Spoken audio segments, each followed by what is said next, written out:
Most conversations about trauma focus on what happened. What's often missing is a deeper question. What is still happening inside the nervous system now? Because trauma is not only a story the mind remembers.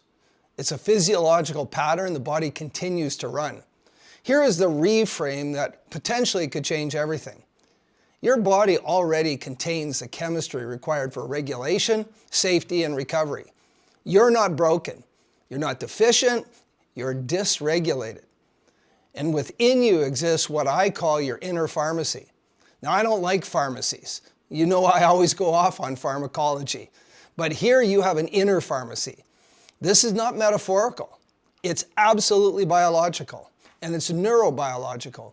Your brain and nervous system continuously manufacture chemicals, neurotransmitters, and neurohormones that shape how safe you feel, how alert you remain, and how deeply you rest, and how flexibly you respond to the world.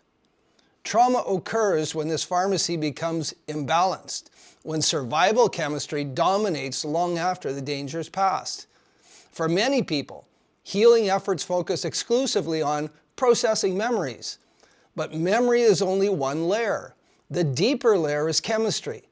If the nervous system is still bathing in survival signals, insight alone cannot restore regulation. Let's start with the most familiar pair, cortisol and adrenaline. This is the chemistry of survival. Cortisol and adrenaline are not the enemy. They're essential for survival. They mobilize energy, they sharpen attention, they prepare the body to act. The problem is not activation, the problem is chronic activation. In trauma, these chemicals stop turning off. The body learns that the world is unpredictable. The nervous system remains on watch. Sleep becomes shallow, non-existent actually. Thoughts accelerate, and the body never quite lands. Over time, prolonged cortisol and adrenaline exposure reshape physiology. It affects your immunity, your digestion, your inflammation, your mood, and your cognition. The neurosystem that produces this chemistry is sacrificial. It'll sacrifice integral parts of your body so that you can fight, flight, or freeze. This is why trauma is so often masquerades as anxiety or depression, insomnia, chronic pain, or burnout. Those are all symptoms, and that's what normally gets treated. The body is doing exactly what it was trained to do. And this is why traditional approaches often miss this. While many well-intentioned approaches try to reason the nervous system into calm, it can't happen. But chemistry does not respond to logic. You cannot convince cortisol to stand down with insight alone. You cannot talk adrenaline into releasing its grip on you. Regulation happens through signals, not stories. Signals of rhythm, signals of safety, signals of predictability. When those signals change, chemistry follows. This is where the idea of an inner pharmacy becomes empowering rather than overwhelming. Because neurotransmitters are responsive. They change in response to breath, posture, movement, attention, nutrition, sleep, and our environment. You are not waiting to be healed. You are continuously influencing your internal chemistry, whether consciously or unconsciously. Now, you want to get beyond survival chemistry, and you want to get to regulation and safety. When survival chemicals quiet, other neurotransmitters come online, and these are the chemistry associated with calm focus. They're associated with social connection, with pleasure and motivation, with rest and repair. Now, this is not about chasing happiness. It's about restoring your personal range. It's about restoring a regulated nervous system that can activate when needed and deactivate when it's safe to do so.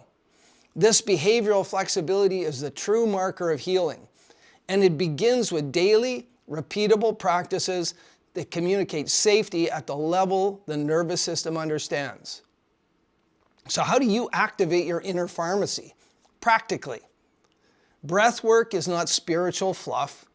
It is a direct lever on your nervous system, specifically your parasympathetic nervous system. Slower, rhythmic breathing downshifts survival chemistry and increases your vagal nerve tone. Gentle movement does the same, especially movement that is rhythmic, bilateral, and non-threatening. Mindfulness, when properly framed, is not about clearing the mind. It's about orienting attention in the ways that reduce threat signaling. Nutrition matters because neurotransmitters are built from raw materials. Blood sugar instability alone can keep your cortisol elevated. Sleep is not optional recovery. It is a chemical recalibration. Perhaps most importantly, understanding what is happening removes shame. When someone realizes, I'm not weak, my nervous system is just overactivated, the entire healing trajectory shifts. Knowledge itself becomes regulating. So what is the real takeaway here this morning? Trauma healing is not about fixing yourself. It's about re-educating a nervous system that learned to survive brilliantly in impossible conditions. Your body is not working against you. It's waiting for new instructions. And those instructions are delivered through chemistry. When you learn how to work your inner pharmacy, rather than fighting it, regulation becomes achievable, sustainable, and self-directed. This is not a replacement for therapy. It is the foundation that makes everything else work better. If you found anything valuable or interesting today, please like, follow, and subscribe.